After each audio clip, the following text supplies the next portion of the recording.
Honestly speaking, I was thinking for a long time what to make my first video about. I just knew it needs to be some form of a passion project. I desperately was scanning my empty brain to what I was actually playing or reading or doing in general last month. I remember how I tried starting a fresh playthrough of Monster Hunter World again, like a lot of the others and my friends, or at least part of them, who heard the news about the upcoming Monster Hunter title after watching it on the Game Awards show. There was very big hype. Everyone started making videos about it again, everyone started playing it again. And so, like every seasoned gaming veteran, I opened up Steam, downloaded the game, and never actually played it for more than 2 hours. Now, I did play it already for like 200 hours with Iceborne, but still, as just first I thought maybe it's because I don't have anyone to play it right now. I'm just kind of like doing it alone. But in hindsight, I was just not feeling it. So my 3 days kind of just melted away after it. It was just a big mesh of gray. Even more days pass and I still haven't found anything to actually do. The winter holidays are kind of slowly coming up. The winter holiday mood sits in. And so I just see some friends also started playing Darktide. I'm like, okay, that could be my next shining beacon of hope. So I thought. They finally kind of fixed it in quotation marks. And so I'm like, okay, 40k is. I'm a fan of the 40k universe. I like Warhammer too. And it does look fun just mowing, killing seas of enemies, heretics, abominations with your mates, like in Vermintide. So I'm like, that could be fun. So like last time, I whip out my credit card. Huh, almost empty credit card actually. Buy the game, and you could have guessed, I never actually touched it for more than 30 minutes and ended up refunding it. So big thank you to Gaben, Common Steam W. And so at the same time, I was still kind of getting desperate. So it's the 27th of December, I think. I'm sitting in my man cave, already visited my parents, and so on. Everything's chill, but then while browsing the Steam library and the upcoming titles, or the already released ones, I noticed in the corner of my eye there's something oddly familiar. Did not actually know why, but it seemed familiar. And also the thumbnail and the title makes it kind of obvious. Well, it was indeed the visual novel Witch on the Holy Night, which caught my attention. Now, to clarify immediately, it was of course the enhanced version on Steam, not the original version by Type Moon that was released in 2012, I believe. So, if any lore masters know any differences in terms of like beyond just the visuals, are there any modifications to the dialogue text in general, or any other redactions? Say that in the comments down below if you read both of them. That's kind of cool to know. But even I didn't know that. It's just something I only searched up for this video alone. So before I bought it, I had no clue what it was or who wrote it initially. Well, not quite true. I mean, I did watch the Fate Zero, I think. Yeah, I watched Fate Zero like 10 years ago.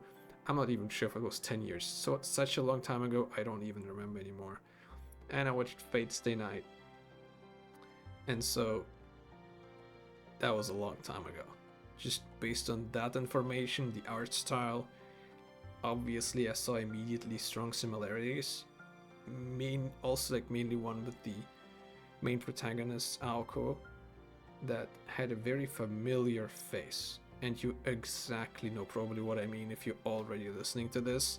Yes, of course I mean Tosaka from the Fate series. I'm a big Ren face enjoyer. And so I ask you, where are my Ren face enjoyers at? The day will surely come when we will start the holy war for just cause and march onto the heretics and non-believers to convert them to our one and only religion. You hear me? Whoa, sorry. I think my Russian blood got way too excited there. But to circle back to the actual topic, I ended up, like I said, reading the kinetic visual novel, or I guess you can just call it a novel at this point. There's just no branching paths, you just follow one single path until the end. There's some extra information, some small stuff you unlock while playing the game, but that's pretty much it. And so before initiating this wholly monumental task of reading, I know, dreadsome, well, I needed to prepare first. And like every cultured pseudo-intellectual, I grabbed my blanket, armed myself with some mother frickin' tea. So if you're a tea enjoyer, we like those in this channel, so leave a comment down below what type of tea you like. And so I started the experience with which honestly, and I can definitely spoil that much, it was relaxing and just very entertaining. Overall amazing. I can already say that. Now, in this video I'm not gonna spoil very much, just a few tidbits here and there. It would take me like 2 hours to even say or make notice of absolutely every single detail. I'm not gonna touch upon all of the peak or high points of the story, just for the reason there's not gonna be any reason to actually read it. Otherwise, I think there are only a few of them. They're very entertaining, very action-packed. There's a lot of details, but I'm not gonna spoil those. Maybe just the end result, so to speak. So, just to start, now the novel itself is placed in the Showa era, so specifically the late 90s into the 80s in Japan and Misaki Town, and most conversations as well as the story elements happen in an old mansion, which is rumored in this story to be the house of a witch, and of course that's true. We just learned that the two witches which live in there, even only one actually owns that one. Alice, who owns the mansion, or at least she owns the mansion, and of course Aoko, who just lives there. Now Alice acts as a teacher and partner. You notice that immediately. She's there, of course, also to protect this land, the land, aka the all of Misaki Town in general. It's the area that is connected to the Aozaki family. They oversee it, and of course, Aoko being the heir, the official heir. More to that a bit later, maybe, but therefore she is the one who also needs to protect it all. And Alice helps in a lot of ways, so to speak. Now, contrary to my personal expectations, which were, so to speak, that I thought it's gonna be a very, very action-packed visual novel. And it does have action, don't get me wrong, but it really does not. It starts very slow. It takes its time to introduce firstly Aoko at her most normal human side, so to speak, from her feeling annoyed to wake up early, her interests in punk rock music, to the mundane tasks she has to do, to the school class representative job, so to speak, she has and she doesn't even really like. But that is of course a trope, like in a lot of other maybe anime or like manga, etc. But it works for her. It also helps us because of that. She beats up the, I guess you can say, third protagonist, the boy named Sojiro Shizuki, who apparently, at least the story tells us that, grows up deep in the mountains with minimal amount of intervention by the outside world. And so he has to adapt to the busy city life, including a regular school visit. Now, Aoko as a character is very headstrong. She has a very, very fiery internal personality, is how I would describe it. To the contrary, the boy, Shizuki, is reserved and at the same time naive in terms of he doesn't have the knowledge about the most basic things, and I'm not even gonna go in, of course, into magic. Of course he has no clue, but he doesn't even know how to live properly in the city or has no idea about most technology at all. He is curious, he asks a lot, and he has a very open personality in that sense, but it just doesn't mesh with Aoko at all. He's almost a complete opposite to her, and so she instinctively just doesn't like him. She doesn't even know why when she gets asked, but that's how they meet for the first time. And that personality of his is definitely a thorn later in the story for Alice and Aoko, as well as short moments of a little bit of comedic relief depending on the situation. And so if that would have been it, that's fine. I mean, Aoko thought she might not even see him anyways for too much, maybe just by pure coincidence. But the problem is, he does during a night stroll see two mages performing some form of ritual or fighting. He instinctively runs away, so he doesn't really see who it was, but the Alice and Aoko obviously notice it. They find him later on, of course, and they very quickly decide on the most effective way to deal with this situation, because it is a major taboo for normal people to find out about magecraft or magic in general, because it's, in this universe at least, deteriorates the magecraft of everyone. At least that's what we get told as a reader. How true it is, I don't actually know. But it is a major taboo. They decide to just get rid of him, or at least Alice immediately wants to do it herself. It needs to be from her point of view, and she is a character that's very also reserved, but more in a calculated manner. She's very knowledgeable, and the magecraft world is also from a very, very wealthy family that has a very rich history in that regard. So that's just like the only way for her, and so they decide to do it. It's just Aoko says she can do it herself, and Alice lets her do it. She thought maybe she will do it and actually grow from it. Now, of course, Aoko doesn't do it. I mean, first of all, we wouldn't have had a story, but mostly, you notice immediately she doesn't, even though she is headstrong and she will give 100% into everything she sets her mind to do, but killing someone, an actual human being she also knows to a certain degree, is a completely different beast. And so she doesn't end up doing it. Alice, of course, just sees it as a liability for her, for everyone, really. And from her point of view, it's very naive and stupid.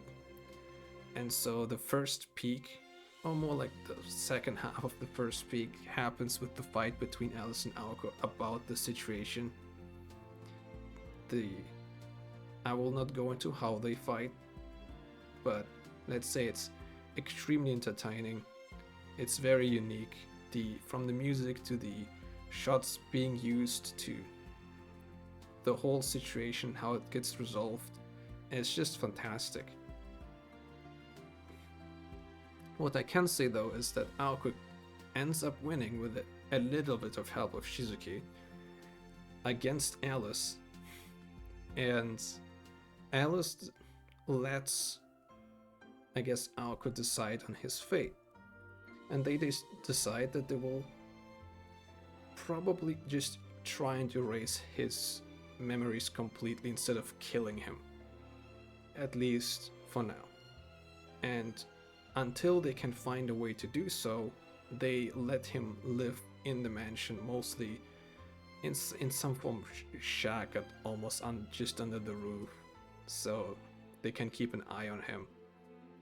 And this is where most of the interesting plot points start to progress, from the invaders into the Aozaki land, to the problems trying to find how to erase Shizuki's memories, to the small problems that constantly occur because they're obviously all three completely different.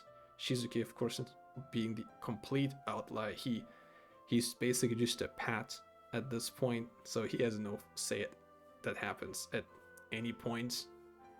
But yeah, the daily strive to manage the secret, combating the potential invaders, packing it all together, kind of pretending to live a normal life, it makes for a very compelling read. And so that was kind of like halfway through the story. And while that was already good enough to completely win me over, even without knowing much about the universe, or that it was some form of like parallel world, again, something I only picked up later. I did not play any games, Fate games. Don't know anything about Fate Extra, nothing about those outliers where they can travel between worlds, no fucking clue. But what I can tell you guys, that the music and the chosen sound effects, but mostly the music, is fantastic. It enhanced the experience greatly. It was composed, I think, by Hideyuki Fukasawa, and I mean, you hear probably in the background certain tracks already, but it's just fantastic. They usually refer to or try mimicking the characters themselves. Alice has her soundtrack. Aoko has her soundtrack, usually like a two-part one that represents certain parts of each personality. The action scenes have soundtracks that really give it a lot more impact and intensity, and so on. It's great. It's a soundtrack you can even listen to sometimes without, of course, reading it. It's just good, and so no complaints on that front at all. And neither do I have any complaints about the translation. My English, of course, is limited to a degree, but I did not notice any parts that seemed wrong. The context seemed fine.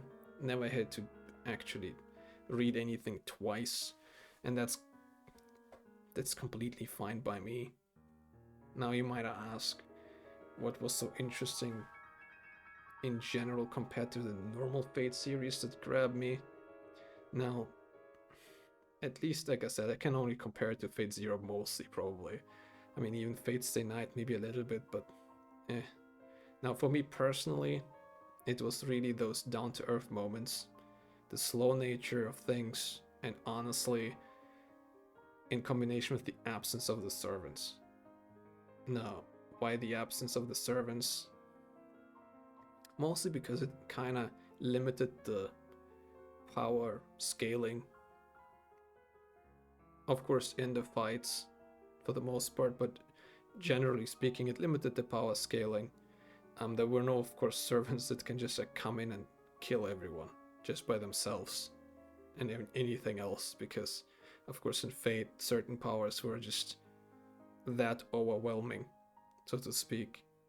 Mages have to risk, in this one, their lives themselves while engaging in combat, even though Aoko does have a combat compatibility, so to speak, with her power, but that's more a outlier in general. But yeah, I like the slow nature, the down to earth moments, and it was great. Maybe, like I said, it was maybe simply just perfect because of the whole mood it created, the winter holiday mood. It was also set in December, kind of had the same feeling. This like more of a slow natured town in the middle of the mountains. It just felt like a very nice journey overall, though. I'm very satisfied with that. And now I can already see the comments that are talking about the upcoming film or movie that is being also produced by Ufotable, like the remake of Fate Zero at some point. And I bet it will be great. Like in terms of action sequences, you will probably even get more out of it than the visual novel. I'm just wondering if they can nail down those small moments. Now I have probably the trailer already playing, and in the trailer they kind of try mimicking that, where they show the slow moments of the day-to-day life, so to speak, for the first minute.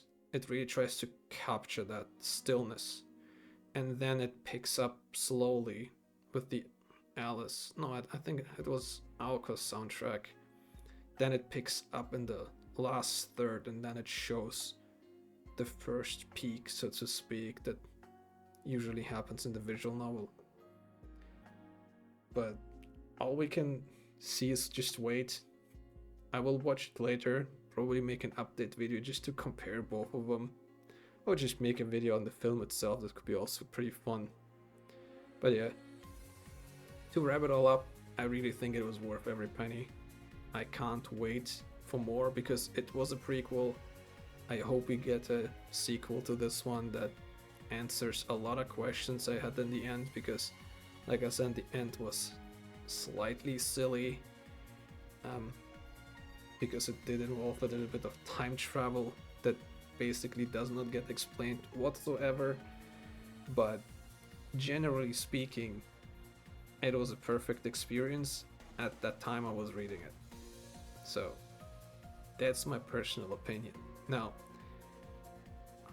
did you actually read the visual novel yourself? You can say that to me in the comments. Like, did you read it? Are you planning on doing so? I'm just gonna wait for the film. I think most people are just gonna wait personally. If you're one of those Fate lore masters who wanted a dozen or 10,000, well, first of all, you're crazy. Secondly, you still can probably just put all your lore down there too. Might as well. Could be a fun read. Now, this channel personally, if you're wondering, I will just stick to anime gaming in general. Maybe some related comment, discussions, the industry, whatever comes up. And if I think a game was really good, like the upcoming Yakuza game, Persona 3 Reload, I might make some videos on it. I'm probably gonna do that. Some sort of like short opinions, maybe like a review here and there. But yeah, it would be great if you can leave a sub. All that jazz you probably already know. Leave a like for the algorithm, and hopefully I see you back in my comfy cave. See ya.